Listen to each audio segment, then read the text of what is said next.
हिंदी उपन्यास पढ़ना आपकी हॉबी है? जी सर। कितने लेखकों को आपने पढ़ा है अच्छे से?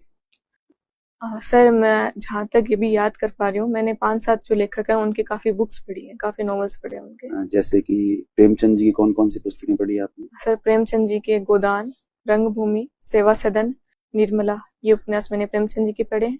उसके अलावा फणीश्वरनाथ रेणु का मैंने मेलांचल पढ़ा है, और उसके साथ ही राग दरबारी पढ़ा है श्रीलाल शुक्ल जी का, और जो महादेवी वर्मा है उनका उसने कहा था ये, सॉरी, कहानी करके एक उपन्यास में ठीक है, भूल रही हूँ सर। गोदान आप 3 लाइन में एक्सप्लेन करें।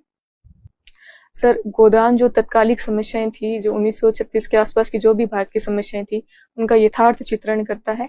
साथ ही ये एक महाकाव्यात्मक उपन्यास कहा जाता है, क्योंकि इसमें सभी वर्गों की जो समस्याएं हैं उनका उजागर किया गया था और उनका यथार्थवादी चित्रण किया गया था। अभी तक आपने जितने उपन्यासों के नाम बताए उनमें से आपका सबसे प्रिय उपन्यास कौन सा है? सर गोदान।